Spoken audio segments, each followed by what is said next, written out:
Alrighty. It always seems I can never. I always love to do a show once a week. It's just kind of become routine. It's just one of these things. It's just okay. Who's going to be sitting in the chair this week? So it's Scott The hot seat. Morlidge, out of Saskatchewan, I'll say, and home of the Riders. We can all do the guessing on that, and there seems to be a lot of excitement in the air. And before I press record, you're saying, you know what, it bugs you that the Riders are in Saskatoon and not in Regina. And I remember when I lived there, I couldn't quite figure that one out either. I'm not sure what that's all about. Why do you think that is, Scott?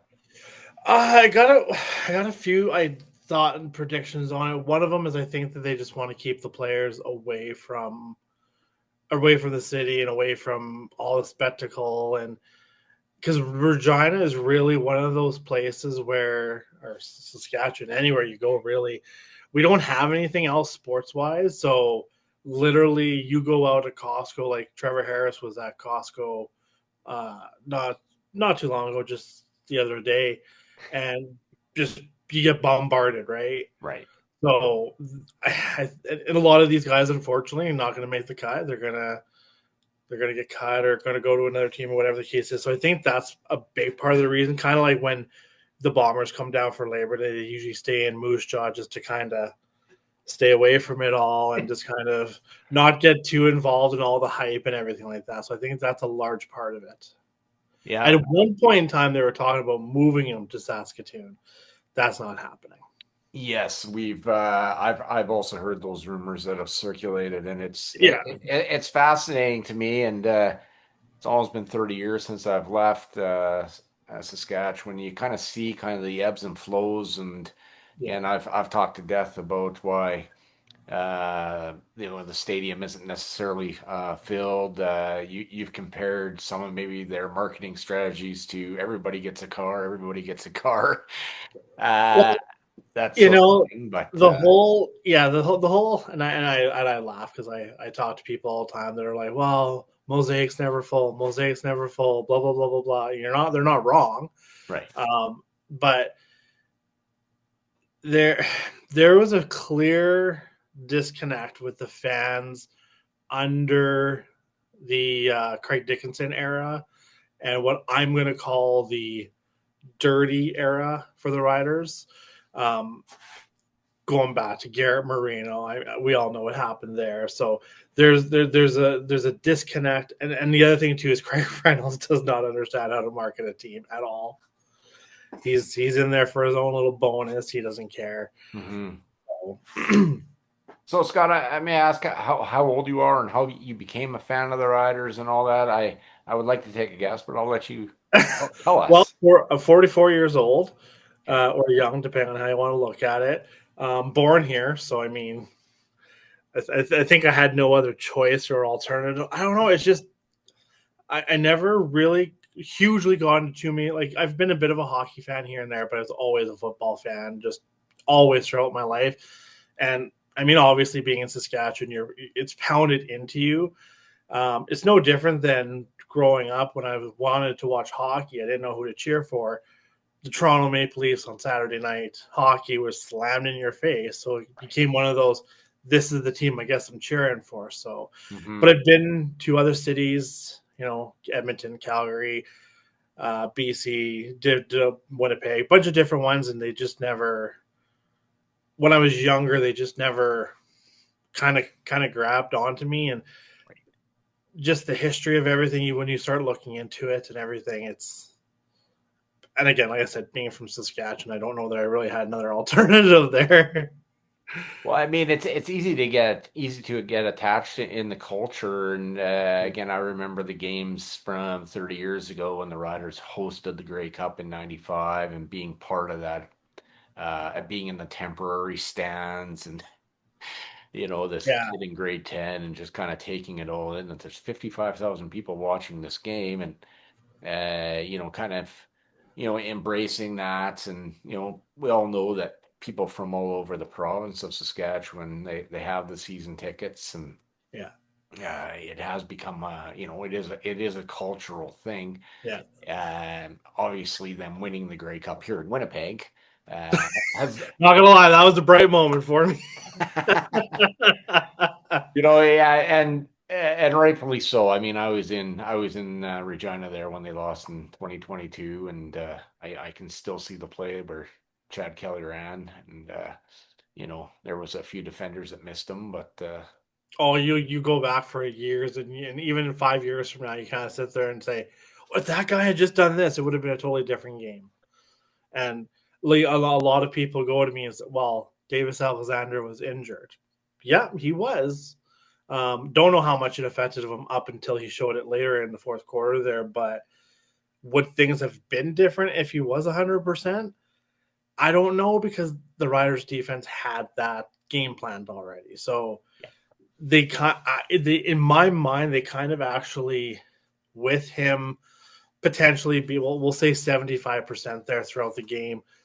They kind of had their best opportunity with him being slightly injured because they how do you game plan for a guy throwing the football when his danger is running the football? yeah. And he's a young kid. He gets emotional.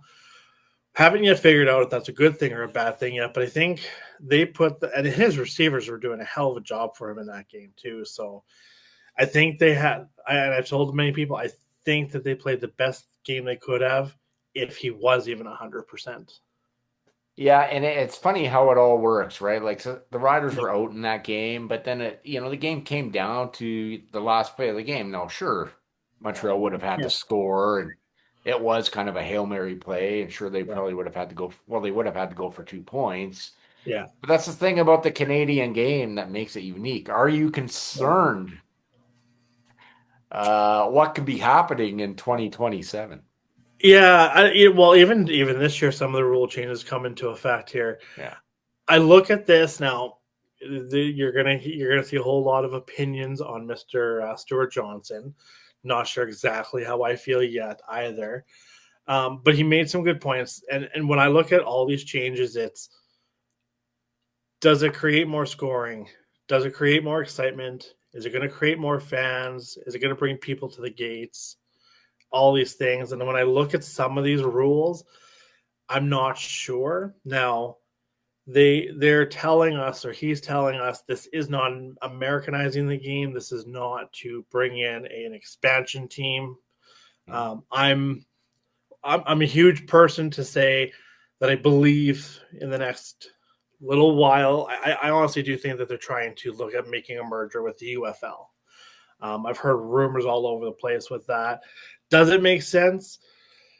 Potentially. The other part of the problem is that that's a lot of merging all at one time. So I don't know how that works. I would personally love to see just us go down to the States, maybe grab Baltimore somewhere where football is they're hungry for football, but they don't have an NFL team and are not going to have an NFL team, most likely, and see how that. But he turned around and said that wasn't the case. So I mean, we have to, I guess, believe that. So why are these changes now being introduced? My biggest one is the field goal posts. Yes. I don't have an issue with the post being moved if it's for a logical reason, Yeah. i.e., for us to expand into the U.S. and to be for their fields to accept our game. This has fine. Yeah. Again, we're told no. Right. So by moving the field goal posts, you automatically reduce scoring because now instead of a field goal being 7 yards back, it's 22 yards back. So a Yes. 30-yard and I did some research on Google here yesterday, and it said I don't know the exact percentage, but a very large percentage of field goals came from 35 or longer. So now, while you got a guy like Sergio Castillo who seems to be able to kick a field goal from anywhere on the football field, not every field goal kicker is that same way. Yeah. So we're reducing those field goals potentially, and we're also potentially taking away the comebacks because teams are sitting there going, "Hey, I'm 10 points down. I can do a field goal and then I can do a touchdown." But now, how close do you have to get before you can actually logically go for that field goal?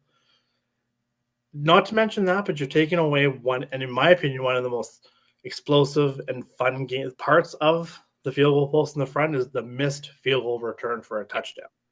That's eliminated. Yeah. Now, I know in the NFL they did it. I think it was back in the 70s.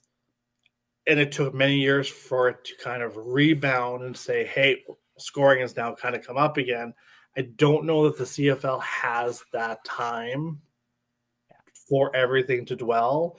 We live in a really rough society where it's everyone's got an opinion and everyone wants the results now, not 2 or 3 years from now. So I'm a little worried. The size of the field part, that doesn't bother me. Once you pass the 50 anyways, it doesn't matter.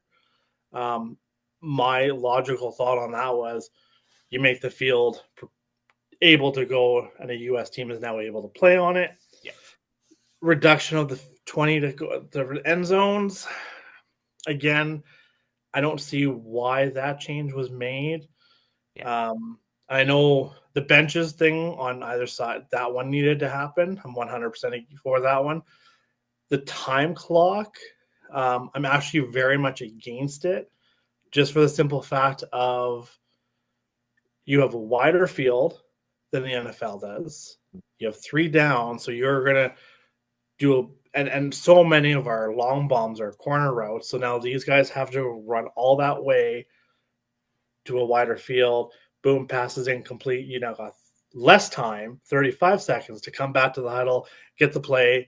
By the time that ball snapped, you're okay, we're all right. Yeah. So I'm concerned about that.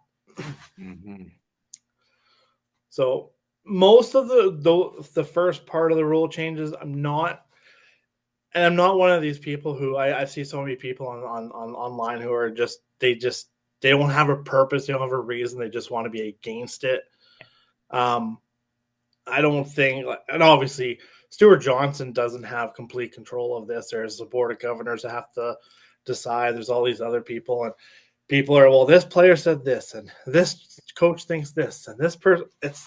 We're going to have to obviously give it a chance, but I'm very concerned for a lot of these things. He says this is what we want to do. I'm trying to see how do we accomplish it, and where's all these. He said undeniable statistics that he had saying that this is going to do it. Where is that? Because if I had some statistics and proofs to say, hey, this is going to be a great thing, Mm-hmm. and people came up to me going, you're stupid, I'd throw it right in their face and be like, here you go. So there's a little concerning to me, to be honest with you. Well, absolutely, because we're not actually told the why. Yeah. And on the Rod Peterson show, and when Kevin and Rod were talking about it, this is for the reason for there has to be expansion in the mix here, and Yeah. expansion is It's not definitely happening in going to Canada. look a lot different than it did in the mid '90s when the gold miners came to the Taylor Field there. They're playing in these. It's just different. Like the world is a different place. Well, 30 years ago. let's look at that too. The expansion that happened in the 90s is there was no thought process to it. It was people came to the CFL, owners came to the CFL and said, hey, I've got all this money to blow. And the CFL went, beautiful. Yeah. And they didn't have to abide by the same cap, the same ratio, and the same Mhm. everything. So you look at a team like Baltimore, they were able to load their team up and win the Ray Cup. Yeah. When now we have, and the ratio is a different thing too. That one's another different kind of discussion Well, too. you know what? You know that one's in the bushes. You That know that one is percolating on the stove. Yeah, we had a little discussion. I had a little discussion with Ballsy on the ratio. Of course, his son is on the Bombers there, and I see the point of there are some Canadian players who probably, even though they have the talent, no one has seen the talent, and how do you get the coaches, the GMs, all these people to see that talent? Yeah. So in some cases, I do see the reasoning for the ratio, but overall, I think it's damaging because you look at some of these guys who are out there, they're driving the market. Like there's the receivers. It's not hard to find a receiver nowadays. They're literally a dime a dozen. They are. And you got look at BC for the sake of argument. You got their Canadian guys. They're getting so much money because they're Canadian status. So now you're driving up the market for that, and all these other players are, they're having to get their payday too. So Mm-hmm.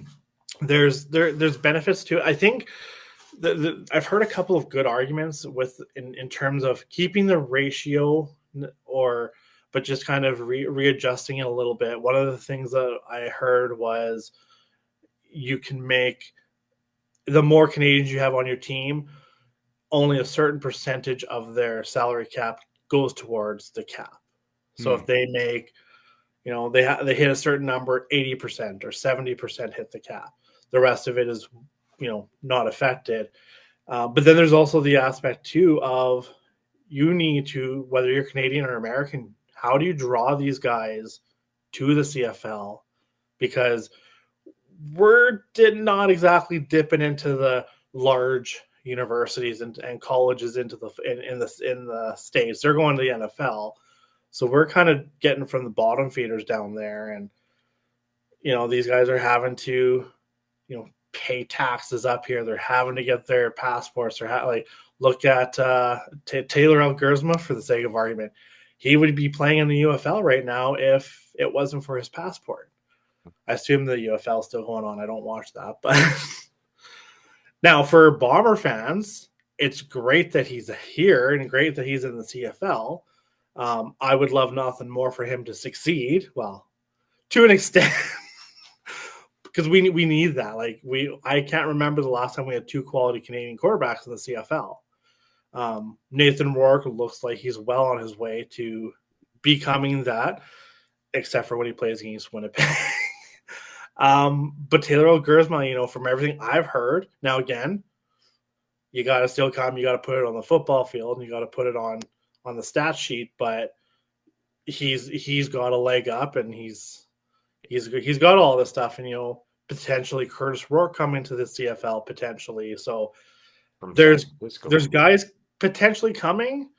It's just how do we, and it's not even necessarily I don't think a CFL problem is how do we get guys to come up and through and notice their talents? How do we really drive that Canadian talent up here? Because I want Canadians on the teams. I want that. Yeah. Right now, it's just not logical. No. Yeah, it's funny you should say that because this is a true rumor. I mean, not Canadian, but it's amazing. When Jeff Garcia came up, if he didn't have a good preseason game, No. in that second half of that preseason game, because they interviewed him a few years ago, Bono would have cut him, and then there would be no Jeff Garcia going back to the NFL, going back to his roots.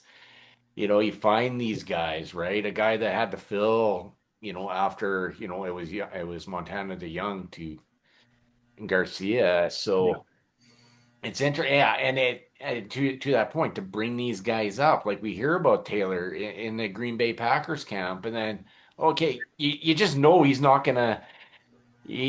not gonna beat out Jordan Love. They gave him too much money, and it's a crying shame. And because the Packers drafted up to get him, right? And Yeah. so you have to play him, and it's just Exactly. it's political beyond belief. Let's just Yeah. call it for what it And is. that's kind of the same sort of thing. And I think that's what one of the issues Nathan Rourke had when he went down for the NFL try was his passport worked against him. I mean, Henry Burris recruited him down there and said, "Hey, you got to see this guy." Yeah. He went down there, and from my understanding, what he did get was pretty good. That's why when he came back, I was very concerned because quarterbacks don't usually go down there and come back. But when you see players going down there and they come back, it's a different game down there than it is up here. It is. I remember Johnny Manziel with Montreal when he came out there and he's like, "I'm going to tear this league apart. No one's going to see what's coming." And then he sat there and said, what, how, why? Like, what are you guys doing up here? And he couldn't do it. He couldn't do it. So it's I hate, that's the other thing I hate when people start comparing the NFL and CFL because it's like, no, you can't. They're two different Yep, It's two they are. different. They're two different types of games. Yeah. Chad Okocinco's been Chad Johnson, played for the Oh yeah. Bengals. Very, very open and honest about how the CFL game is, how this is a real deal. I'm Yeah. sure if you talk to Chris Berman from ESPN, he would say the same thing. Yeah. Well, he does, right? Like it's just Yeah. I've heard it come out of his mouth. I was at a press conference many many years ago. Yeah. Uh, but and like here's the thing too with the CFL, we know a TV deal's coming. You make all these changes. Like there's so many in 1996, the theme for I was sitting in Taylor Field for the home opener between the Riders and Stamps, and our balls are bigger. And now we don't even know if Yeah. there's a TV deal. And we think like there probably will be, but like I've heard things of streaming services and everything else, Well, and we see this in the NFL, streaming on Netflix and Peacock and whatever. Oh, I just like really like, do we have to go to a streaming service? in my opinion, yes. I think we do only for the simple fact of TSN is not going to allow the CFL to expand to what they need. I mean, we have a piddly salary. We just got a raise for the salary cap, but we have a piddly salary cap Yeah, where, I mean, are some players making what they're probably worth? No, but we can't pay them anymore because you can't give somebody the whole entire salary cap yeah, unless you start sitting there saying, "Hey, the quarterback doesn't count. Do what you got to do with him. He's up to $1 million cap, but he doesn't count towards your salary cap." Then maybe, but um, the other thing too, I've heard a bunch of people saying, "Well, Sportsnet." Well, Sportsnet isn't exactly viable either. Um, no one is going to be purchasing both TSN and Sportsnet to be watching these football games. I don't believe. But if you set up somebody like on something on like Prime for the sake of argument, something mhm, that most people probably already have, then you have a chance. But they need something so that some sort of a big deal so that they can actually bring like the CFL just worded what was it like $4.6 million to amateur football in Canada. yep, So obviously, CFL is making more money than what they're claiming. But where's this money coming from? How much do they actually have? What are they putting into it? yeah, So I do think that going to a streaming, and especially right like nowadays, everyone's got. How many people are? A friend of mine hooked me up with an IPTV service. I don't even have cable anymore because you can get TSN, you can get all these other right, things on that. yeah, So cable is I don't, especially up here in Canada, we don't have any networks that are viable for that. Down in the NFL, they're huge. They got so much down up in Canada. Canada is not in the top even probably three for sports in Canada. You got hockey, it's bigger. Baseball's I mean, look at baseball. Jays were in it last year in the playoffs. I go, doesn't matter where you go, you're seeing someone talking about the Blue Jays, wearing the Blue Jays. You didn't even know this person was a fan of yeah. baseball, but you don't see that with the CFL. No, you don't. So And it's and soccer's even bigger too. So right now the CFL is at best fourth place in Canada for sports. well, I completely agree. You have the World Cup coming. You Yeah, have the Argos and the Lions that both have to reallocate. Now, going to Kelowna for the Lions, yeah, I'm all for that. yeah, 100%. My buddy Shay, he has tickets for that game. Uh, who's on the page, and I'm trying to get him back on. Everybody, he's still out there. But for their Argos to come to Winnipeg. Like, couldn't you put them into Guelph, Kitchener? Surely there has to be other places. It just, it You doesn't know, make any sense. And yes, because right, it's just it is fourth, yeah, especially with the Blue Jays run. The Blue Jays are not what the team they were last year. They got too many injuries. But not yet. I my son says, Dad, they play the Pirates on your birthday, they play the Astros on my birthday, and they close with the Reds for the season. I look at it, he's exactly right. He put Google alerts on my wife's phone. That he's 9 years right? old, right? And so yeah, we go to the games, but and this is the thing, this is where that pension and I think the CFL has kind of rested on their laurels that we would Well, always they've been hear. they've been kind of, yeah, like you said, they've just been staying stagnant for so long Yeah, without actually coming out and saying, "Hey, we have to do something to sustain this league. We have to do something to grow it." Now, changing rules to do so, I'm all for. If these rules that I'm not confident about and don't necessarily like, if I could see the benefit to them, all for it then. right. But I don't see how that they're beneficial without it being to do with, like I said, whether it's UFL expansion or just going to the US to grab a team or two. I don't see how it makes sense. Um, and everyone I've kind of gone into this with, they all say the same thing, and they're just like, "Well, give it a chance, give it a chance." It's like, well, I have to.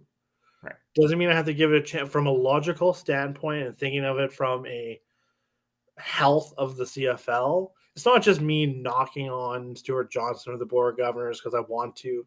It's let's look at this logically and say, hey, how does this make sense? Yeah. So there's a bigger picture. It's what is that bigger picture? And it has to be an expansion issue because there's just nothing else that makes sense to it.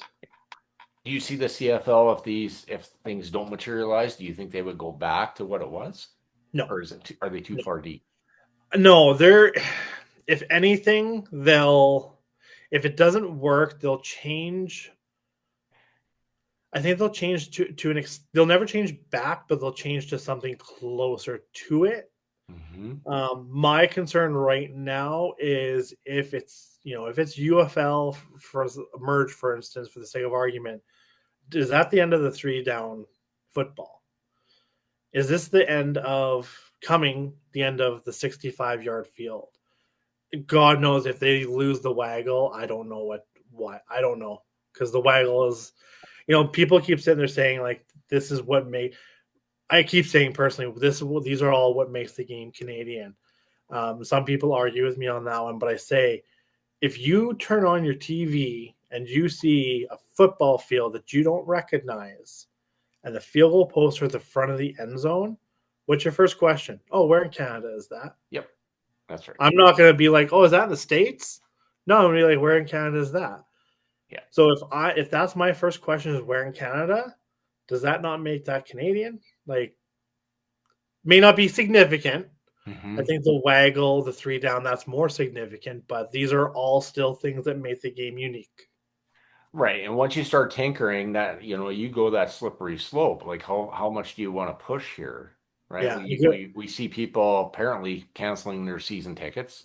Well, I'm not going to. I mean, I had to I, commit for three. Like really, like what else are you gonna do? Like lot of talk. a I kid. think there's a lot of talk, no show on that one. Yeah. People say so many things out of anger. Like Yes. when I'll be honest with you, and it's going to be coming up here soon. The seconds, kind of the playoff format there. When I first heard that, I didn't even want to give it a chance. I was like, "Oh, this bozo's making more changes. This is stupid." Yes. But then you dive into it, and you're like, "Oh, is it really all that bad?" Hmm. And like, I'll be honest, these new set of changes, I actually see the benefits of them. I think they're actually really good. I hear a lot of people saying, "Well, only one team doesn't make the playoffs." I'm not going to argue that point. Back when we only had 8 teams in the whole entire league, only 2 teams didn't make the playoffs. So no one complained then, and it's only one team difference. So Yeah. and I don't look at it from a perspective of the shitty team, bad teams. I apologize. Well, They all get to good. make the playoffs. I look at it from a fan point of it's another game. It's more revenue for that team in the CFL that gets to host that game. Now Hmm. let's be real. Let's say a 3-15 team make. I had this argument with a guy. A 3-15 team makes the playoffs. Do you think they're going past that little quote unquote wild card game? Probably not. Probably not. But they got to go there. The players got to feel good about it. Now let's say they won the game. Let's say they went all the way and won the Grey Cup. Good for them. I mean, they did it at the right time. I don't see an issue with that. And when it comes to this first and second place part,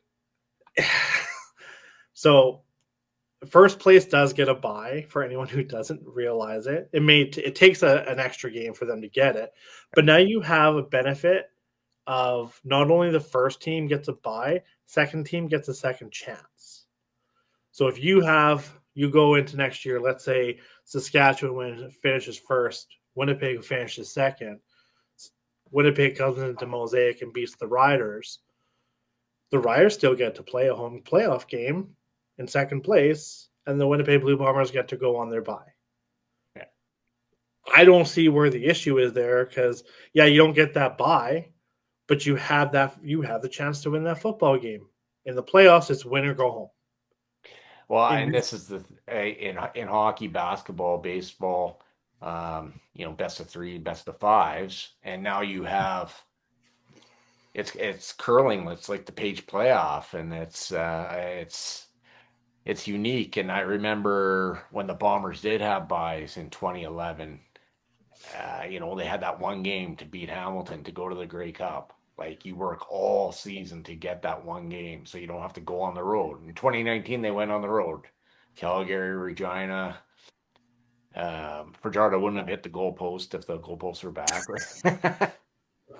That's uh, another conversation. I'll bring up bad memories for you, but Oh, I was there. Uh, yes, so was I. Oh, we were right beside the goalpost. That thing was, I swear to God, it was right beside me. I looked at my buddy and I was like, that didn't just happen, did it? And everyone in the stands were looking at the field like, okay, set up for the next play. Like, what's going on here? Everyone's leaving the field, and our whole section was going, is that really how, like, did that really happen? Because I'm sorry, the guy in the end zone would have caught that football or dropped it, one of the two. okay, And I've had talks with Brendan Alexander over lunch on that one. So yeah. So I mean, potentially you're looking at overtime, but things happen, and kind of bringing up that little ting thing. A lot of people are saying, "Well, now there's no hopes of hitting the crossbar." How many plays in the past 10 years that I can think of have hit the cross? So Zach Collaros did it in last year playoffs against Montreal. Cody Fajardo did it in 2019. yeah. I can't think of another game that made a difference where it hit the crossbar. I probably did, Yeah, Flutie in the but nothing. 90s somewhere. So I'd have to take a look. But I mean, is that significant enough? And then the other problem is well, no one can get injured. Who's getting injured by the field goal post? There was a dude in, I think it was a Regina Rams guy. He ran right into it. And he even came afterwards and said, that was my own stupidity. I was not thinking. I was not looking. I saw clear air. I had nothing but I had an easy touchdown and then doink. So, I Right. mean, yeah, I don't know. I look at some of these things. It's just like, I like the new playoff format. Again, I have to see it in action. Hmm. But like I said, I see it as an extra game that we all get to watch. And if you look at last year, like going into there, Edmonton now makes the playoffs. That would have been huge for that fan base. Yes. It, it can create that excitement for sure. Yeah. And now, you're these quote unquote bad teams that are not doing very well, they still have something to fight for. And people keep saying, well, these teams are just going to rest players. What do you think first place teams do in the West when they're, look at Winnipeg through their 5-year dominance? They had first place locked up and they still had 4 or 5 games left to go. And it became well, who do we rest and when do we rest them? Last year for Saskatchewan, even though mathematically it was possible for several games, they had that West wrapped up. And people kept sitting there going, well, why are we playing Harris? Why aren't we resting him? Well, you can only rest a guy so much before he's getting pissed off and he's not in it as much as he used to be. Just ask So the I'm not, 2000. Yeah, right. Just ask the I'm not worrying about 2001 resting people. Bombers. Yeah, I don't know. So question for you that I have is Mhm. it's pretty obvious that Zach Collaros did not have his best year last year. Yes. Does he rebound this year? I'd like to think that he does. Obviously, he's a bit older. I think he'll be what, 37, 38. 38. So we do see the succession plan kind of behind the scenes. Yeah. Um, I mean, I would like to think so. But he's had a good run, so I can't complain. And No. uh, there's been times where Stiegel said he should never play football again. And he goes, well, respectfully, I'll keep playing. Um, it's just I don't think he can stretch the field maybe like he should have like he could have 7 years ago. Yeah. There was that I one particular game. Like I'm going back to the West Final. I remember when he hit yeah. Lawler for that big play at the 50, and just Darvin Adams and all that. And Oh yeah. um, I, I yeah, think I don't know. I It's think for Collaros, and I'm going to put him into one of my top quarterbacks of all time. Not gonna lie, he's an amazing quarterback. mhm, And the one thing that you like about Zach Collaros is he doesn't need to be accurate on his footballs. He doesn't need to be able to whale it 70 yards downfield. He has Nick Dembski, who yes, has got to be the best player in the CFL, bar none. I don't care. yeah, Wish we would have never let him go. But with him on the football, it doesn't matter where you throw it to because he's open. Even if someone's on top of him, yeah, pushing him down to the ground, he's open. yeah, And the one thing I've really have enjoyed about watching the Winnipeg Blue Bombers with their players and their coaches is they really understand the rule of quarterback scrambles, which Zach Collaros is the most dangerous quarterback when he scrambles. mhm, If you're short, go deep, and if you're deep, come back. yeah, And no team in the league understands that rule like the Winnipeg Blue Bombers. Because as soon as Zach Collaros, like when he plays against the Riders, as soon as he gets out of the pocket, I don't even watch the play anymore. I'm like, okay, I'm going to go grab a sandwich or something because that pass is complete. Like it doesn't matter; it's complete. And if I hear incomplete, I'm like, what? What happened over there? Like somebody committed a penalty, somebody dragged the receiver. Like he's just dangerous on the run. yeah. Yeah, So he definitely is. We again, as you're saying that, I'm thinking about some of those games versus the Riders and what he has done. As far as that goes. And I think he's gonna think, hey, one last kick of the can here. Hopefully we can get to Calgary and repeat the magic we had in 2019. That would be the expectation. Now, I'm going into camp tomorrow morning to watch, and I'm gonna be keeping yeah, my fan eyes on him, if you will. yeah. Well, and I get, I see a lot of people who go to training camp, and they're like, "Man, he just threw a dime to that guy." Yeah, And I'm like, he's also got no one in his face. He's got no that's right. one rushing him. He's got absolutely, and no offense, Sergio Castillo is a great field goal kicker. That guy's got a leg on him. But he goes into the off season, he'll kick like 70-yard field goals. Whatever. It's like, do that when someone's rushing at you.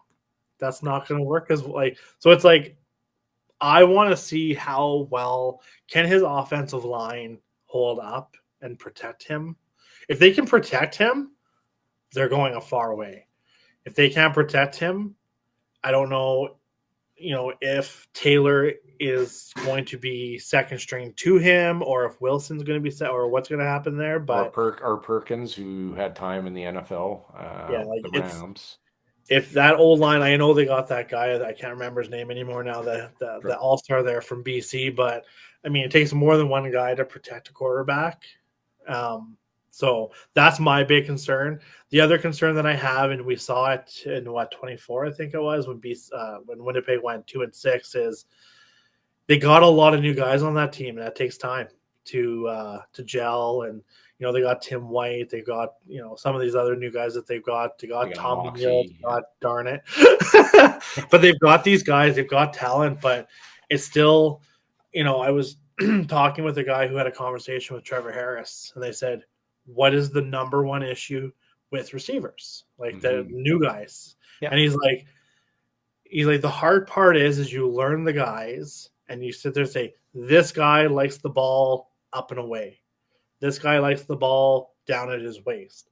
This guy is 6'4". This guy is 5'6". Like, and it's all those little intricate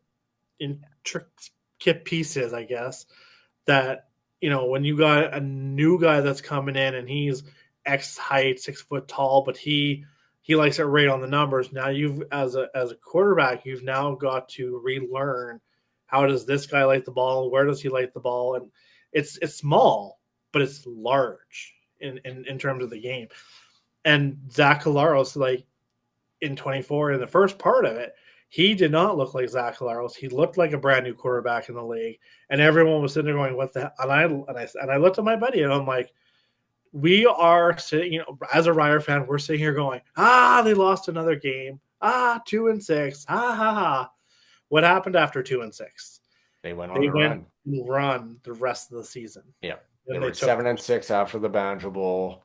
They yeah, lost that game in Saskatchewan in the July game, the 19-9 game, and it was like I saw stuff from Zach. I had no idea what I was like seeing. once they figured it out, Yeah. the other big question is going to be is, and I know there's a lot of controversies in Winnipeg, surrounding the offensive calling with Buck Pierce, and then last year with what's his name, Jason um, Hogan.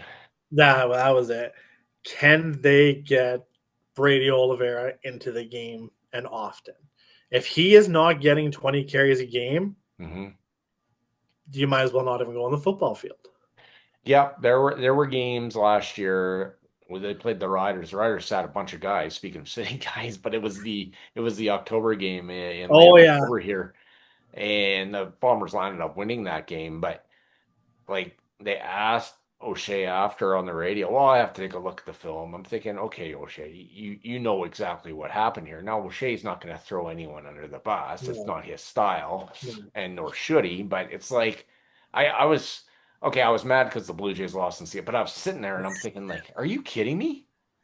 Like this is absolutely ridiculous. And Yeah. if you're not, and the money they gave Oliveira, they better be using him. I'm not afraid to say Well, it. I mean, this is calm. I think everybody would think it, but I'll just say yeah. it.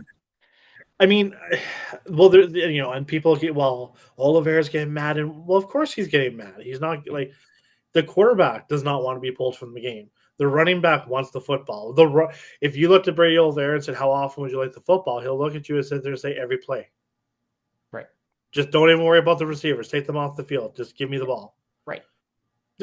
Everybody wants the football, right? Right. And yeah, he's making a lot of money. He wants to make that worth because, not gonna lie, I also, as much as I think receivers are a dime a dozen, running backs are starting to become a dime a dozen too. Is not getting to be not so hard to find a good running back. But if Brady Oliveira runs the football well, now you open up those fly sweeps to Nick Dembski that absolutely piss me off because they're coming. They're coming. Yes. And you're at the TV going, be right here. And then he does the fly sweep because everyone's focused in on Yeah. Brady Oliveira. That's right. Now, Zach Collaros can run the football. He doesn't want, in my opinion, doesn't want to run the football, doesn't need to run the football. He can if everything is wide open and he has to, he can.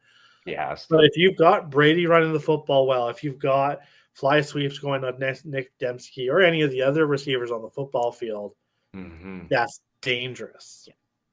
And if you eliminate that run game, he can still beat you, but it's tougher, Yeah, right? it definitely becomes way more predictable. And again, everybody's a year older. I always keep thinking this, right? Like Yeah, it doesn't matter. You're just but I like to think there's still a lot of tread on the tires. I think Oliveira's what 28. I think he's born in that. So yeah, 28. So he's in the prime here. You gave him $300,000. Let's go. You got the dog show on CBC Gem, which is awesome, right? And that kind of goes into yeah, uh, creating a better fan base as well. Yeah. But these are the things, and these are great observations, and that's what I love because you're in another province, and I just again I love Yeah. the perspectives. I mean, you got to look past all of the, you got the rivalries, which is great. You got this, which is great. You got the banter and that, all that's all great. But if you can't look at seeing what is caused, like what's happening behind the scenes and what's happening, like what's truly going on. Like I remember my wife when she first moved to Regina, she looked at me. She was there like her first Labor Day. She was sitting there and she's like, she was just downtown. She got to the house in the East End in Regina. She's like, what the hell's happening in Regina right now? I was like, what are you talking about? She's like, on my slate, like Labor Day weekend. She's like, what does that mean? I'm like, the Labor Day Classic. What is that? Oh, I'm like, we have some like we have some stuff to talk about. She Yeah, knew who the riders were, thankfully. She didn't know really, and she knew about Calgary because she had lived in Calgary, but she's like, I don't know who these teams are. And I'm like, yeah, we're about to have a class on the CFL because if you ain't watching the CFL, that could be a deal breaker right there. But the thing is like, I don't care who the team, I'm a CFL football fan.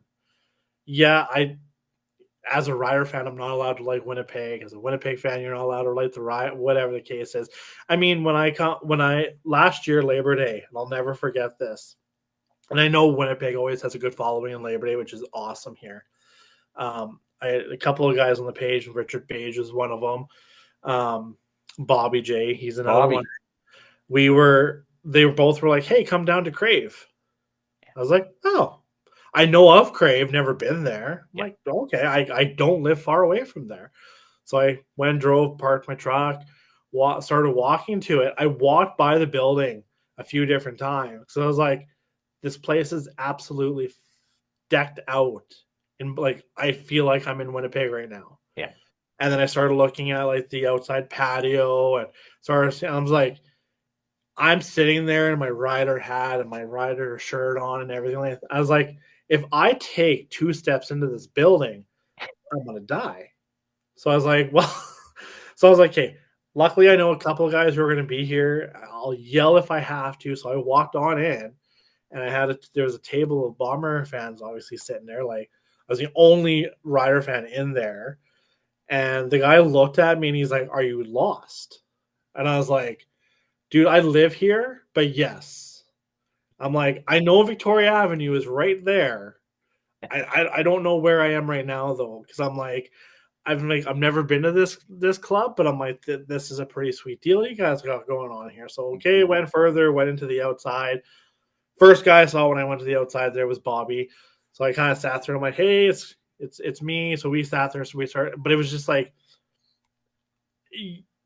didn't talk to. Well, I talked to a few Bomber fans, obviously, but like it was just a great atmosphere. Yeah, you're gonna have your drunk idiots here and there. for sure. There was some guy that was, oh, I'd love to see you after Labor Day game after you lose. I want to see you cry.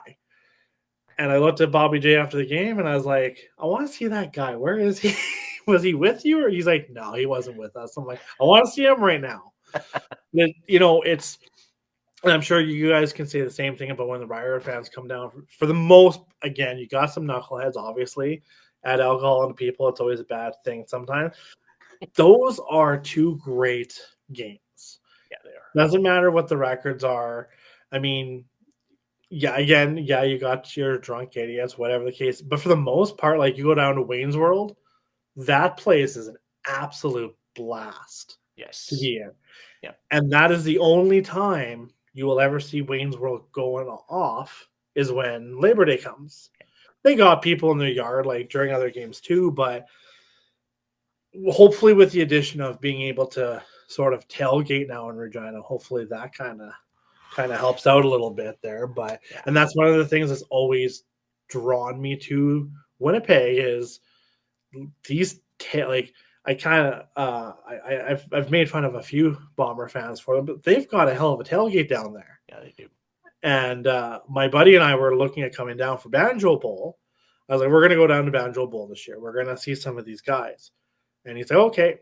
And then I was like, okay, looked at the day of the season, the tickets went on sale. And then literally as I was going on to see what tickets were available, Bobby J posted a thing going, oh, all the tickets are sold out. I was like, okay. Well, damn, okay then. So Yeah, it's the hottest ticket. It's been that way for the last 3 years. yeah. The demand for that game. And people talk about one of the things that I hear all the time is that, and it's all the CFL realistically. And you see, the announced attendance, which obviously is paid. It's not necessarily who's at the game. You see them, for the Riders, you'll sit them and see you go, they got 30,000 announced, and it looks like half the stadium's not there. A lot of that has to do with, and I keep asking people, I'm like, there's one question you got to ask right now. I mean, there's quote unquote excuses with, the market and people have to drive in from out of town and this and that and the other thing. Okay, whatever. Why should I go to the football game when I can sit home, drink beer for much cheaper for Right. free? When you can answer that question, you'll answer the issues in Mosaic. That's right. Why would you go to Winnipeg? Why would you? I can't remember who it was. Somebody on one of the Winnipeg sites looked at me and said, "Well, why can Winnipeg do it?"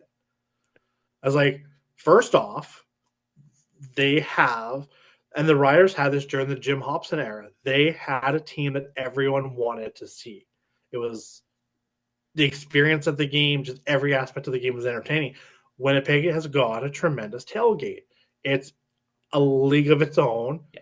and it's like that's an experience in above itself. Mm-hmm. And then you get to go to this game afterwards. Right. So, I mean, I'll be honest. Kyle Walters, what's the president there? Wade Miller. Wade Miller, brilliant man. I've never talked to him. I've never met him, but he's brilliant. There's the whole, and as a Rider fan, I find this one funny. They have their whole slogan of CFL loudest fans. That's a brilliant thing to institute. Mm-hmm. Does it have to be right? Doesn't have to be right. Nope. They did this whole TSN and that whole. I talked to one guy and I sat there with this whole loudest fans thing, and I laughed at him, and he's like, "Oh, if the Riders would have gone, you would have been like, oh." I'm like, no. I'm like, because here's the thing. I'm like, and I'm not trying to make excuses. I'm like, us Rider fans didn't even know that this contest was happening. Like, I didn't get to go to the game, but I was watching it on TV, and all of a sudden Glenn Studer was like, "Oh, here's our meter," and I'm like, "What the fuck is that?" And he's like, "Oh, we're recording it here, and then we're gonna do that next week in Winnipeg." And I was like, "Oh, like that's neat." I don't know if we know about it, but that's neat. But it was like, and I talked to him. I said, if you would have to take all 9 games for Winnipeg, then all 9 games for Saskatchewan, and that would prove that year. Yeah. My opinion on it is this. I have had a lot of people disagree, and some people agree. Because I've been to Princess Auto Stadium, beautiful stadium. In my opinion, the Riders have the louder fans. Winnipeg has the louder stadium. No, you hit the nail on the head. And with having the loudest state, like I was at the game, what was it, 2018, when we got shut out there in the fall. I was at that game. You were okay. I was Yeah, there I was too. at that game. And where we were, there was a bunch of people that didn't show up because it was a rainy, kind of chilly game. There was Yeah. a bunch of people that didn't show up in the area because you heard some people going, "Oh, are your friends coming?" No, no, no. But I was like, when like the opening came, I was like, I'm like, and I looked at my wife. I'm like, this is a different kind of loud. Like you can hear, like you can obviously it's still loud. Don't get me wrong, but for me, it was like, and I don't want to use the word manufactured noise, but it sounded different Mm. than Mosaic. So, and don't get me wrong, I don't think there's much of a difference between the two fan bases in terms of who can be louder and all that other stuff. But I do truly believe that Winnipeg has the loudest stadium, so they sound louder there. Now, don't get me wrong, I enjoy it when I go to last year's Labor Day game, there was where we were sitting was kind of over by Pill Country, over where the Winnipeg Blue Bombers come out. There's obviously a big chunk of Bomber fans over there. And as soon as they first points that they got, they started going crazy. And I looked over and I was just like sitting there. I'm like, shut up. This isn't Princess Auto Stadium. You got to keep it down over there. Like, we're trying to watch a football game. And then all of a sudden the Riders got their first points. So I got up. Me and my buddy are just losing our voices. And hey, shut up over there. This isn't Princess Auto Stadium. You gotta keep it down. Security down there is gonna come over and take you guys out. And it was really funny because actually at halftime when the Bombers were going back to the locker room, I was like, I can't. I gotta take advantage of this. So I went, down a couple rows and over, and they're going to the locker room, and I'm like, hey, you guys might want to check to see if you guys can find a new playbook in there.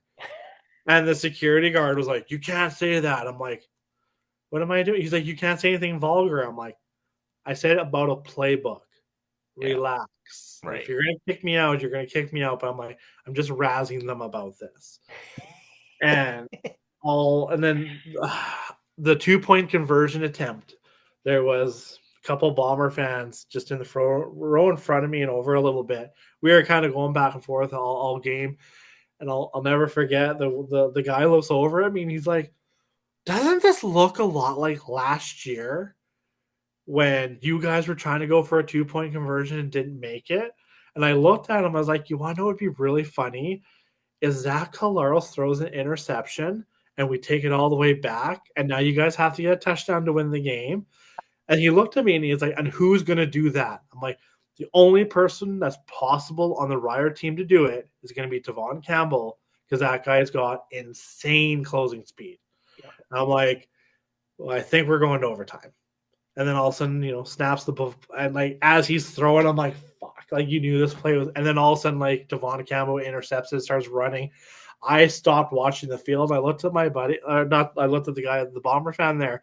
And I was like, did I just not say that this would be kind of fun? And then all of a sudden, the onside kick came, and I don't know if the Winnipeg Blue Bombers recovered or exactly what happened there. But I was just like, I swear to God, if something like if this happens, I swear. Like, but that's what I like about that game is I remember.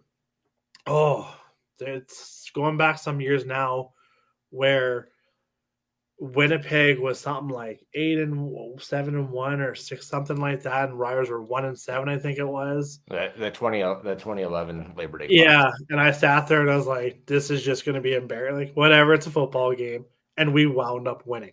Yeah. And a lot of people look at, especially when it comes to this new playoff format, people sit there and say, "Well, regular season doesn't mean anything." I'm like, "Well, it does. It means even more now because all these teams are fighting to get into there." And I'm like, the season doesn't, in my opinion, doesn't really start until Labor Day, Yeah. until after Labor Day. They've You said go that for back 30 to last years. year, Calgary had an amazing start to their season, Yeah. and then lost to Edmonton in the post Labor Day game there. Mm-hmm. But it doesn't matter when it comes to Labor Day. The records don't matter. It doesn't matter who you are. Like, those games are just flat out entertaining. So it's no these games like every game now matters. I don't know of any game that you're going to be able to look at and go like even I find when it's two East teams playing, my level of excitement kind of dwells down a little bit because you're like, it's going to be kind of boring. It's going to be kind of low scoring, kind of whatever. But it's like, well, this has meaning now.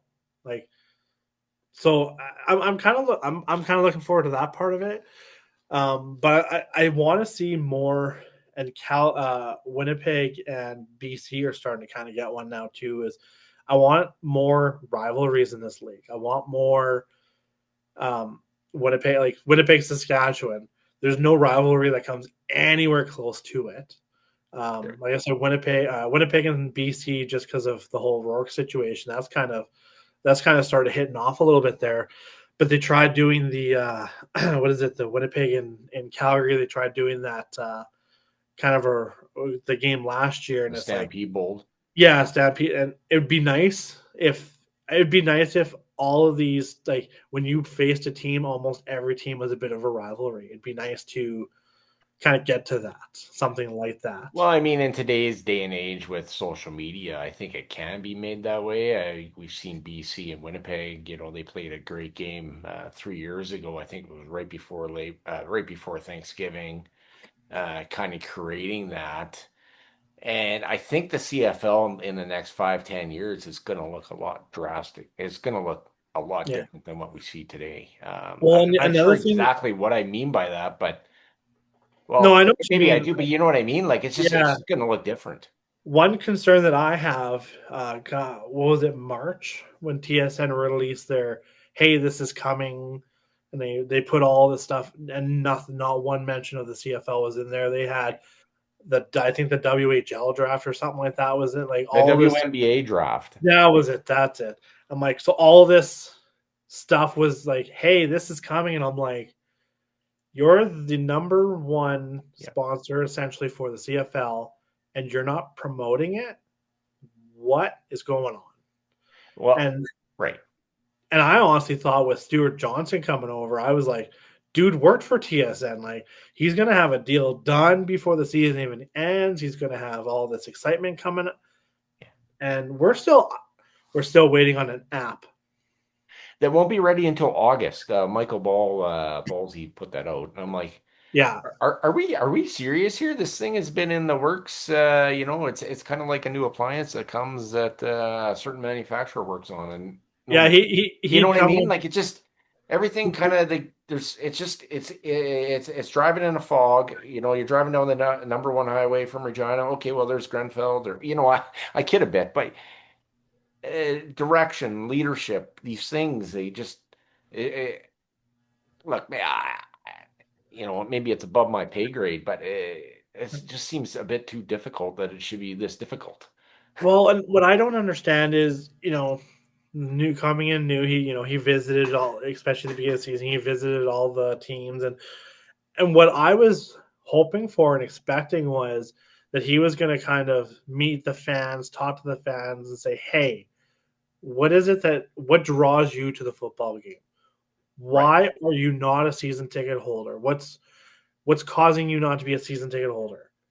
Maybe it's you don't have the best job in the world, and you just can't afford to go to every football game, which okay, fine. And like for the riders, that was one of the big ones that they listened to, and people kept sitting there going, we don't have the ability to afford it.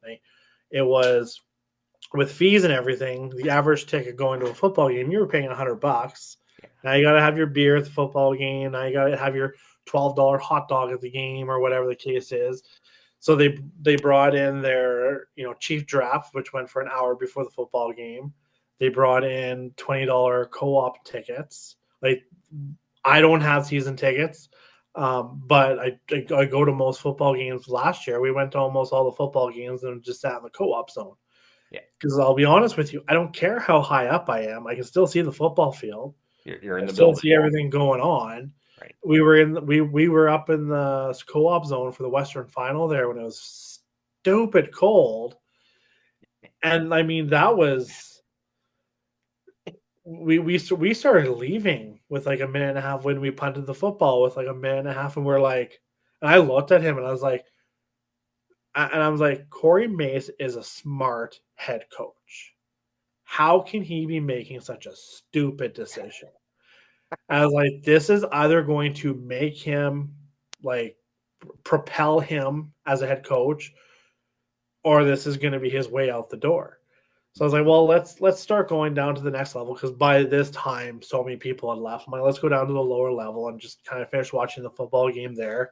Then the elevator's right beside us, and all of a sudden, as we were walking, we started walking down the first set of stairs, and we heard some cheering, and we looked up at the TV, and we're like, what the hell's going on? And we got out there, and that was when Nathan Rourke got stuffed on that second down run. Yeah. The And I second. sat there, and I was like, are we getting the ball back?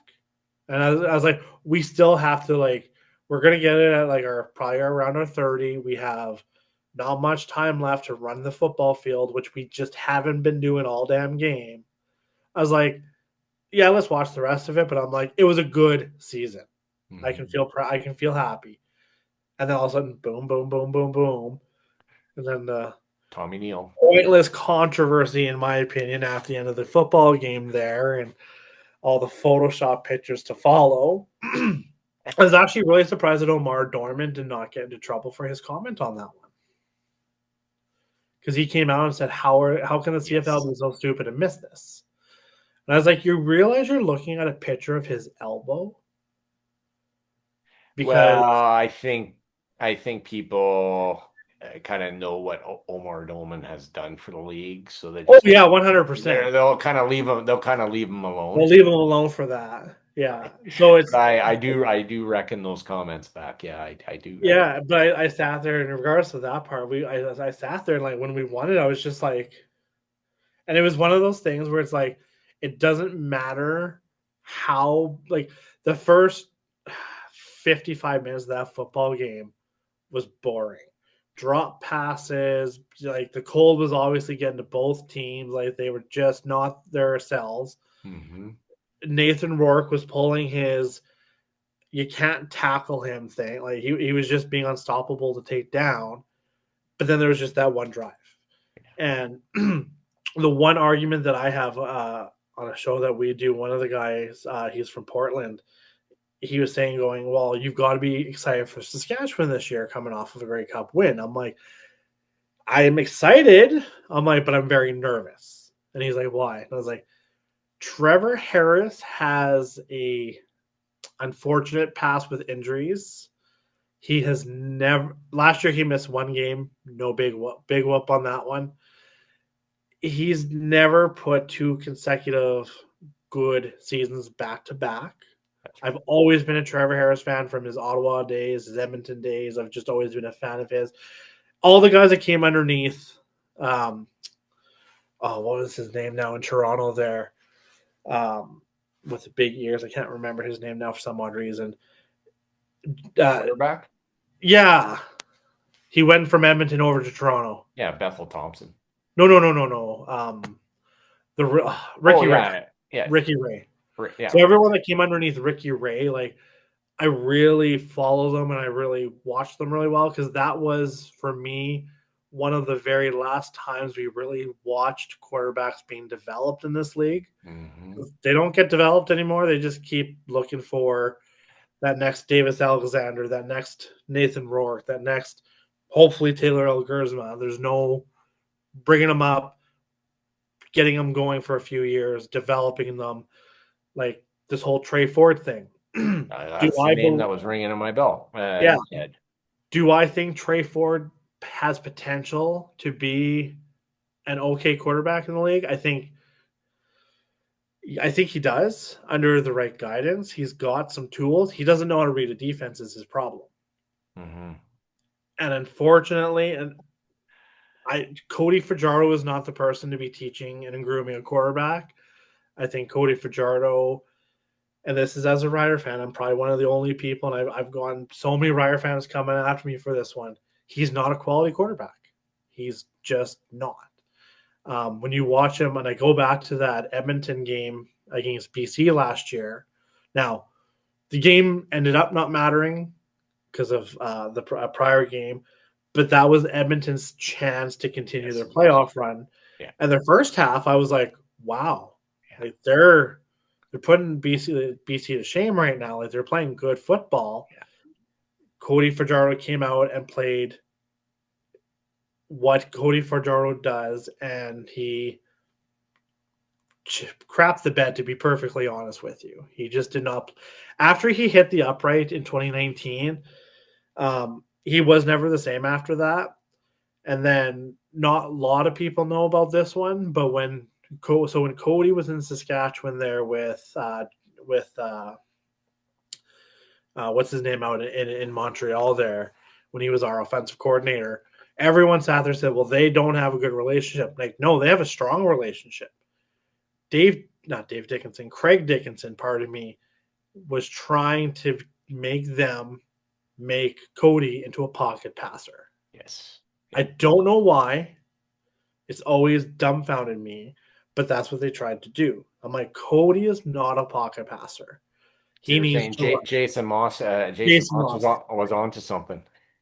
Yeah, and as soon as As soon as they let Jason Moss go, and I thought that was a brutal mistake because I think Jason Moss is a great coach. Hmm. He had some emotional issues in Edmonton coaching there, but when he's an emotional guy, that's fine. He dialed it down, but he's still a great coach. And when he went to Montreal, I sat there and said, Cody's going to Montreal. And everyone's like, no, those two hate each other. I'm like, no, they don't. They don't. Yeah. I met Cody. I talked to him one time at a football game after the game was over, and I yelled at him like, "Can I talk to you for a few moments?" He came over because that's just who he was. He liked engaging with the fans, and I looked at him. I said, "I know you can only say so much. You and Moss are good, aren't you?" And he's like, and he winked at me. He's like, "We're fine. Don't worry about that." Yeah. And I sat there and said, "Is it somebody else in the organization?" And he just kind of winked at me again. It was just like, "You know what you're talking about." And I mean, Craig Dickinson, when you look at him with, and again, kind of going back to the dirty era for the Riders, hopefully they're now coming out of that. What was Craig Dickinson's big plan to take this dirty team, quote unquote, out of being a dirt? Let's go bowling. So like I said, I've been asked by many fans what my thought process on the whole Garrett Marino thing was. People have asked me about this one, and I'll sit there and say this: if that was the only bad play that he made was when he took out Mazzoli there in Ottawa, Mazzoli. Yeah. because there's all he got pushed, his momentum, this, that, the other thing. If that was the only play that was remotely close to dirty, I could have been sold on all that stuff and said, no, he's fine. He made a mistake. The other last year that we had that one guy who sat there in a pile drive the Ottawa guy into the ground. That was the only time. I think it was last year. It was last year or the year before. He picked the guy up and basically tombstoned him almost into the ground. Yeah, I recall that. Yeah. And people were like, oh my God. And I sat there. I was like, well, okay, this is the first time. Like, adrenaline gets going on the football field. One hit, I'm not going to call you dirt. I'm going to call you stupid for the play. And he came back out and was like, he watched the film and he was like, damn. Oh, because he's like on the football field. He's like, I had no idea why they called it. I went back. The coach would not let him watch the play. The coach said, watch it tomorrow. Let all your adrenaline go down. Watch the play tomorrow. He watched it and went, oh, that's what everyone saw. That's what I did. Oh, okay. Garrett Marino got suspended, which initially I was like, I think this is a little unfair, but whatever. Then he came back. The first thing he did was, I hate to say it, but he tried taking Colaros out. Not once, but like many hits. So I sat there and I was like, I can no longer take that Mazzoli hit as he just did something stupid, because yeah, he apologized, but he kept doing it.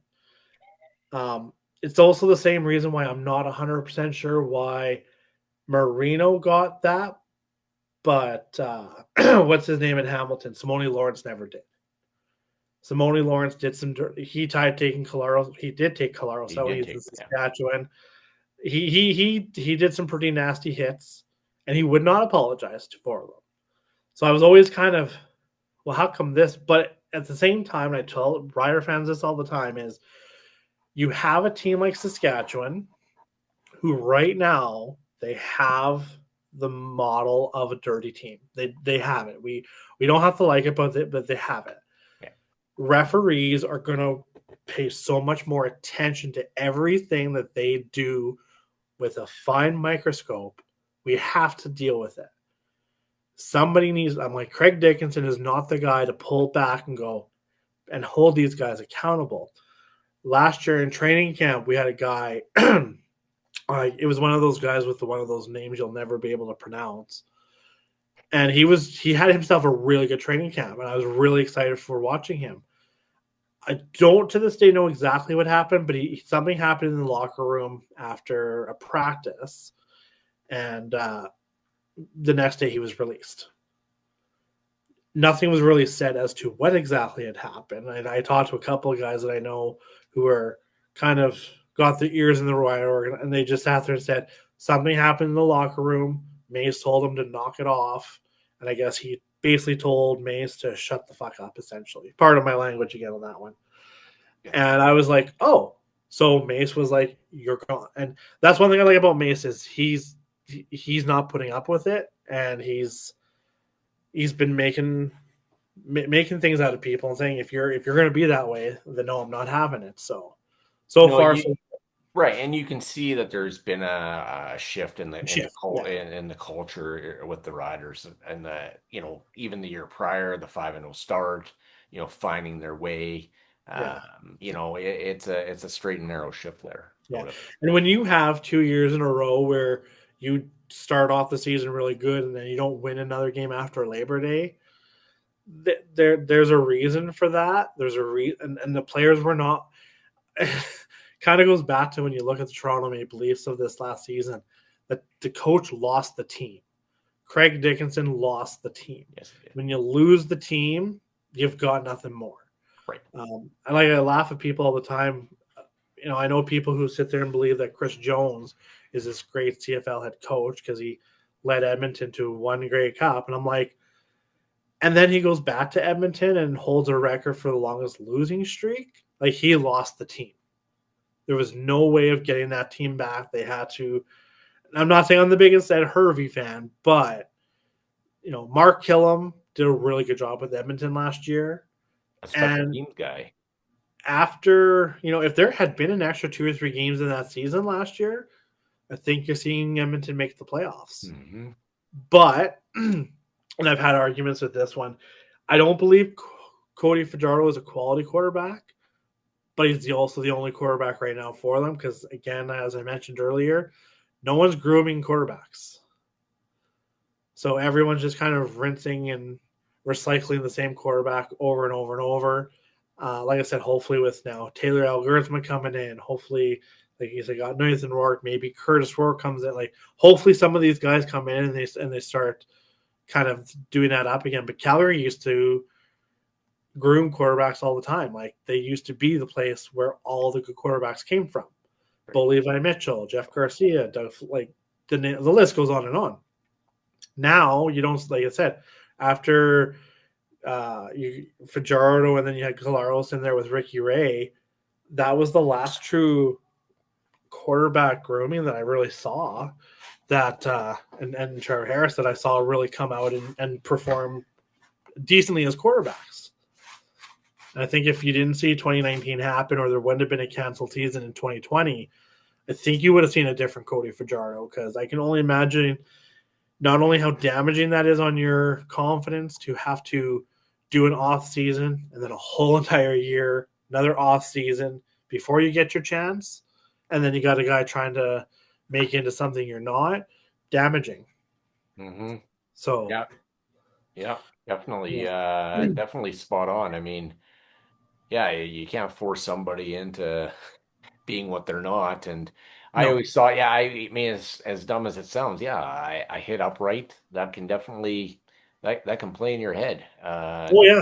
I mean, what are the odds? What are the chances? I also wanted to speak to when you said about the commissioner sitting down with fans, and I kind of regret not going to this last year, but there was a chance for season ticket holders from the Bombers to have a night with Stuart Johnson, and in hindsight, now I really wish I would have gone, but it was kind of this meet and greet opportunity. Yeah. Again, I'm See, not sure exactly what was all talked about there, but the problem that I have with Stuart Johnson is he's Mr. Media. He's learned the how do I give a political answer without answering the question at all. He's learned it. He's mastered it. When they were at I think it was the combine, and he sat there and said, "Oh yeah, we've had absolutely no pushback. BS, you've had no pushback at the combine, or not the combine. Sorry, the winter meetings that they had. yes, BS that you've had no pushback. yeah, Like you've had pushback. I know there's coaches that don't like it. A couple of them have come forward with it. Nathan Rourke has come forward with it, yeah, saying that he like.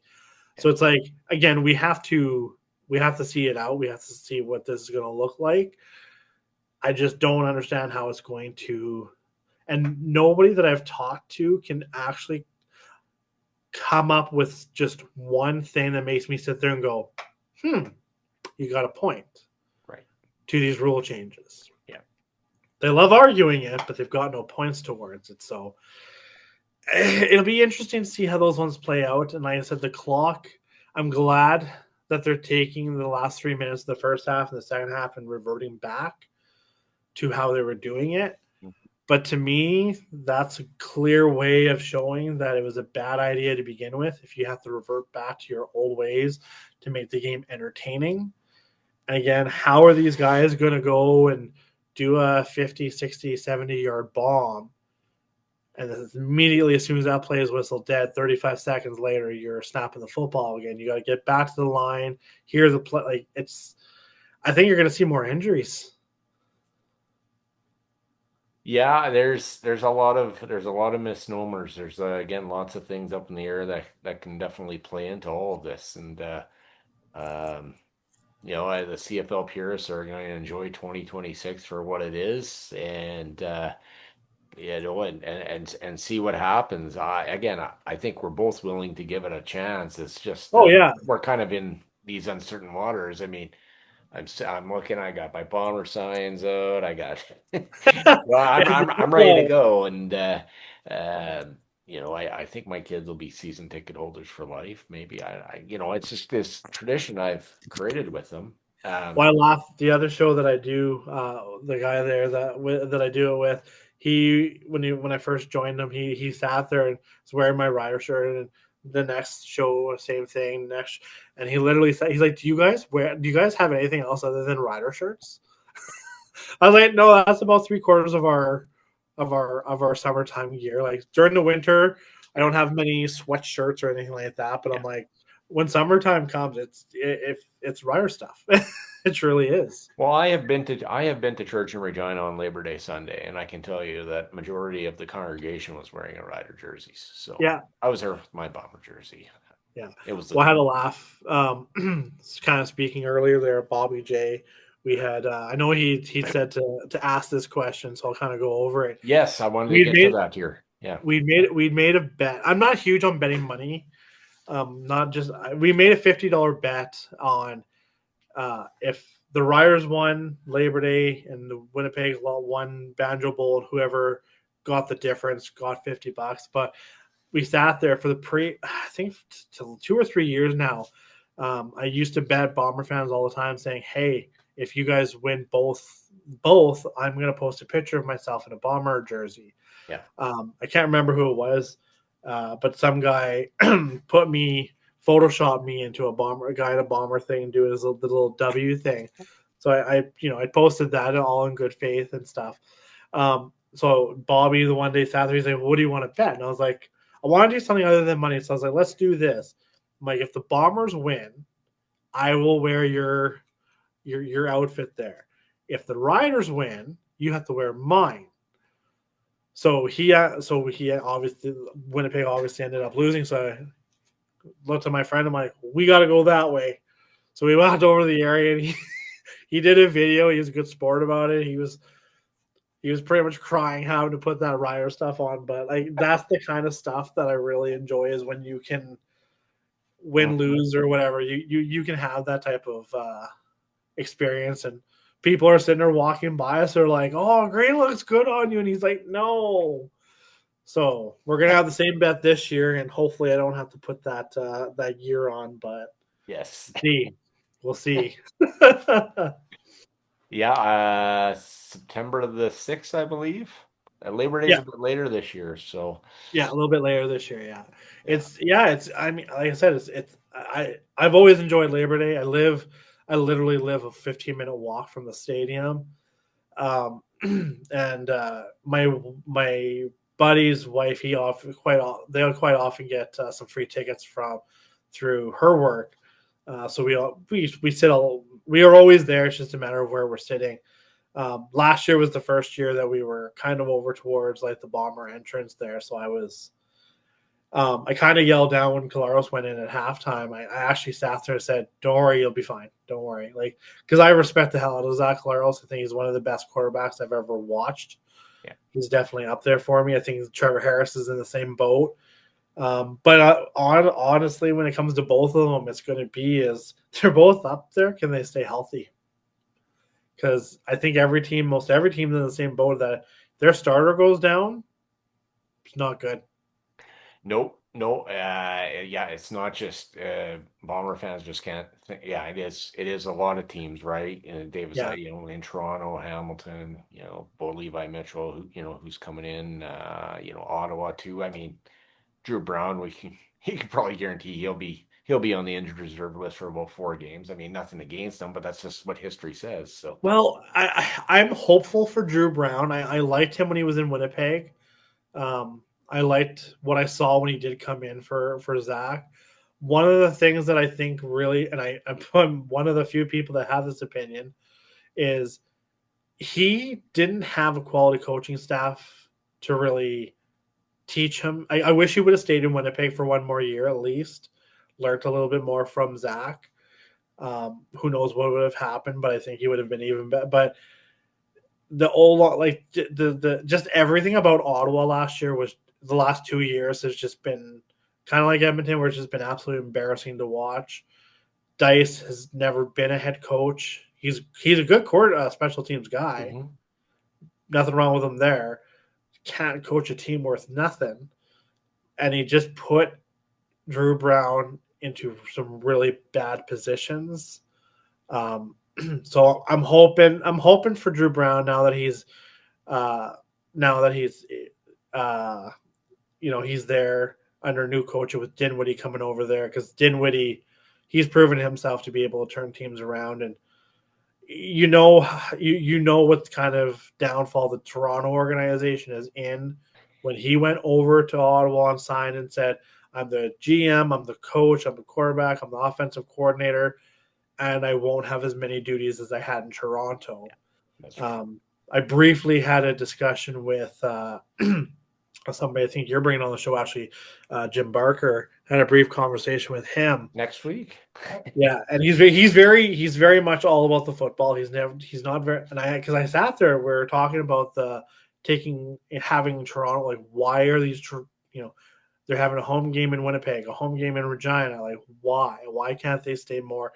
He didn't want to answer those questions all that much, because every question I asked him was, don't care, I'm just concentrating on winning. Don't care, I'm just concentrating on winning. So, which, yeah, that's his role there. So hopefully they can turn that around because they've also got the guy there from Huffnagel, kind of went over there too. So I'm sure they'll turn that boat around. But I have a hard time really paying attention to the Argos with how they handled the Chad Kelly thing.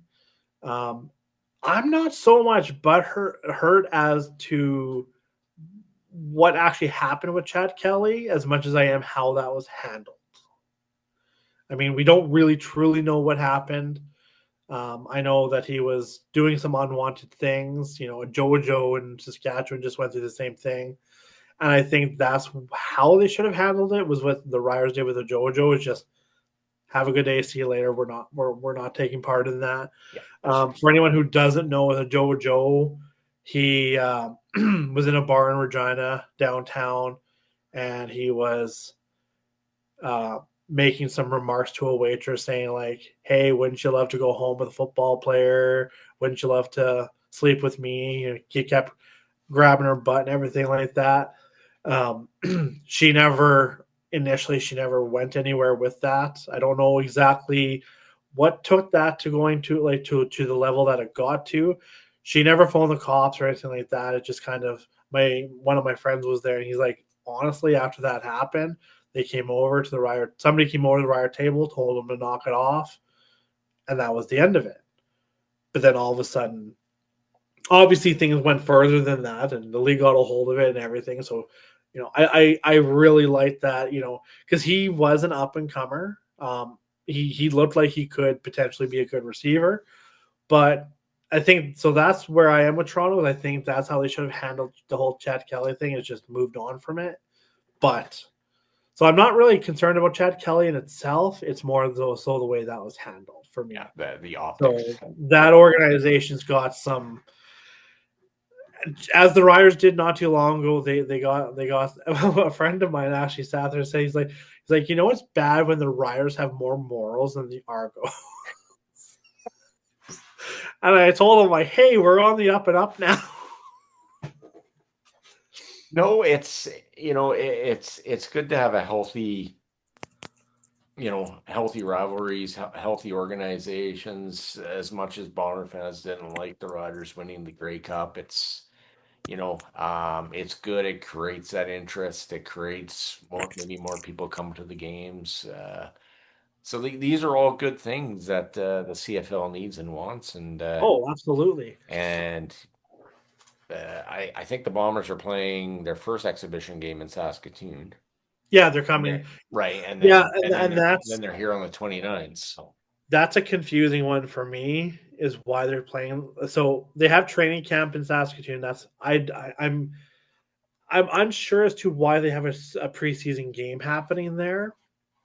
Like, yeah, they can, though they won't sell out the stadium because if there's a lot of standing room over at Griffith Stadium, but I I don't know why. That's been my question ever since I heard it. Is going, well, for what? Because the only thing that again we've all heard the rumors of potentially moving the team up to Saskatoon, which I don't think will honestly happen, especially now with Mosaic being there. right. Prior to that, I wasn't too sure, but I don't know. Maybe it's just one of those things where I'm reading too much into it. It's just one of those things that they just decided to do, and maybe they were like, hey, in order to make this contract where you guys come here for your training camp now, because they did renew it, and that could have been one of the things where they sat there and said, hey, have a preseason game here, give us at least that much. And it could be one of those things where it's like, hey, maybe if we can have a preseason game here, more people that ordinarily wouldn't be able to go watch the Riders now have that opportunity to do so. It's and I'm sure Winnipeg is kind of in that same boat. Just a higher population, which is a lot of people probably travel from, Brandon, Steinbach, just, different areas all around Winnipeg. And some of those games, especially with fuel prices the way it's starting to become a little bit more difficult to make those plans to do things like that. And, that's why one thing I like about the Labor Day and Banjo Bowl is you've got busloads just going back and forth. Definitely more busloads coming into Regina than there is going into Winnipeg, but they still got busloads coming back and forth. And a lot of these bus tours, and I know this for a fact, they have payment plans, right? So it's not Yeah, just okay, finance a car or a house or no, Bombers have financing for season tickets. And when I heard that, I'm like, okay, well that's a good thing. This is creating that momentum, right? And it keeps people's interest definitely intrigued, and winning never hurts. So yeah. So, but I want to see what team next, because in terms of promoting their team, Omar Dorman in BC, he usually has a really good band that can sell out BC Place for the first game there. My question there is, what about the rest of them? You have 45, 50,000 people in game one, then an average of 20,000 in the rest of your games. So your average looks good, but because it takes a while for that one big number to come down, I'm looking forward to seeing if Winnipeg can sell out the stadium all year again this year. Because I remember in the Jim Hobson era in Regina where you every game was sold out. Like you couldn't find, like, there was a point in time where they sat there in the old Taylor Field and said, "We're never sold out." We'd have people sitting in the end zones, so just outside the end zone, sitting there because they were like, "No, we'll find you a spot." And those are some of the most memorable days I'll ever remember. You getting to watch Ridgeway and Jeff on the Farrell go and all those guys. on the hill on the Yeah, south end zone, right? yeah, and but now it's like I said, things have come in a much different way. The other thing too, and it's a touchy subject, but we have a lot of new Canadians. a lot of Canadians from other countries that have come in. They're not football fans. They're soccer fans. I work with one guy, and the place I work at has a lot of, well, we'll say East Indians there, fantastic people. But I sat there and I was like, so you're, getting ready for the football season. And he was just sitting there and he mentioned a soccer team back from India. And he said it, I was like, who are you talking about? He's like, who are you talking about? I'm like, the CFL. Like, are you a Rider fan or, joking around? And he literally sat there and said, what's that? And I was like, CFL? He's like, oh, you mean the NFL? I was like, no, I mean the CFL. And that I've never been one. I know of stuff from the NFL. Obviously, I don't watch the NFL. I watched the Super Bowl, and watching the Super Bowl this year made me realize why I don't watch the NFL, because I like entertainment. I like. Don't get me wrong. I love a good off defensive football game, but I didn't find any interest in that.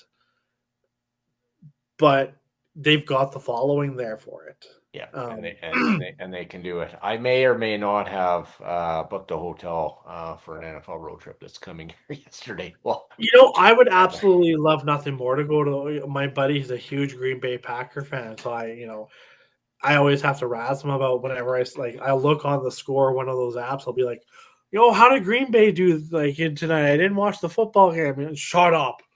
Um, but I would love to go to an NFL football game, and people, this kind of concept of starting the season earlier and earlier to try to avoid wintry games. I don't know if the CFL realizes this or not, but Green Bay in December and January isn't fun. It's cold. very It's cool. Buffalo. It's cold. It's windy. It's snowy. Yeah, So they're selling these games out. yeah. So why? I would love nothing more than to watch a playoff game in the snow. I remember, what's it, back maybe even in the early 2000s when Toronto and Edmonton were playing in the snow, and the one, I can't remember who it was, but he kicked the ball up to himself and The ran it. '96 Grey Cup. Yeah, Yeah, and it was just like that was one of the best games I've ever watched. yeah. And then you go back to, I believe it was 2018 or 2017 when Calgary was playing Toronto, and same thing. They were playing in a bunch of snow and everything like that. And Toronto pulled that one out. Yeah, 2018. And it was just like I love those games in the snow. I wish they would actually draw the games closer to the early December instead of. Hmm. Don't get me wrong, I don't care what you do. Like opening training, Regina just not too long ago, big snowstorm came through. Saskatchewan got hit with 50 plus centimeters of snow. Now, sure, that goes away pretty quickly in flooding, but I don't mind the wet. I don't mind the weather conditions. I don't know that the weather conditions are good for training camp though, because training camp is for finding out who you have. Let's not add weather to the mix on that one. I understand if you're, the riders when they play, sometimes they'll play. They have an indoor place, and if the wind's really bad, they'll go indoors.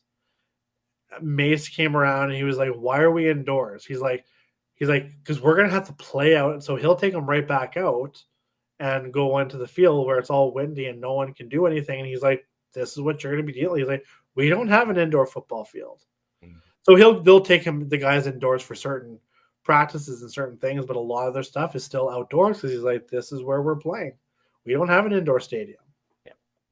Play to the I've also conditions, right? heard, and I'm not opposed to this. I've also heard people sit there and say, BC Place has a dome. Let's play every Grey Cup in BC and take the season longer into, November or December. It's unfortunate because I would like to see the other cities get the revenue and everything from it, but I'm not going to say that's a horrible idea.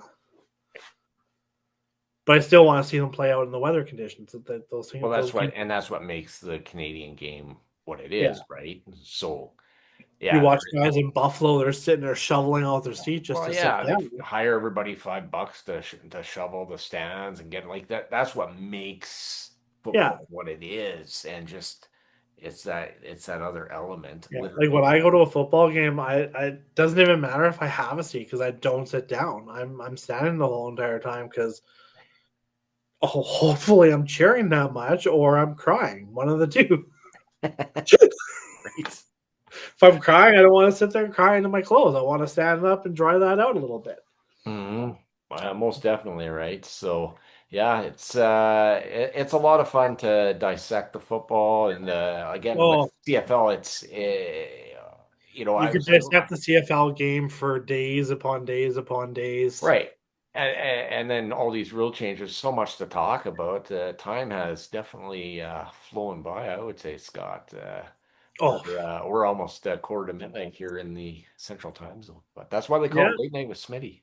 As you're Right, exactly. Well, our shows is the same thing. We go for usually a couple of hours on our show, and it's fun to talk about, especially in the off season because there's not a whole lot. We just do not like you do like hockey and baseball. We do nothing but football, and it's hard to come up with topics in the off season. And so some weeks we don't do a show just because there's just simply nothing to yeah, talk about. But half the time, we're an hour and a half into our show, and we're like, we literally didn't have anything to talk about, but we wound up talking about it for an hour and a half, and right. so yeah, no, it's been fun. It's been Awesome. awesome. I appreciate it. Appreciate you having you on and getting other perspectives, as I say. And Absolutely, absolutely, um, I was gonna make it to Labor Day this year. I was hoping to make it to Labor Day. I don't think it's gonna happen, but we'll try in the foreseeable future and maybe be at the Grey Cup in 2027 when they start the season earlier. sure. I'd Um, love but to meet yeah, you. but Scott, I appreciate you being on the page. Absolutely, Appreciate this time here, and you know what? If I see you in Regina, I'll call you up for a coffee or something. We'll absolutely, chat buddy. again. Cheers. Okay, Take care. good deal. Well, I'll upload this. I'll put it on the page as usual, and you can share it away on your Facebook and social media platforms, and go from there. Absolutely. Alrighty, take All care. right, take care, bud. Good Yeah, night. no worries.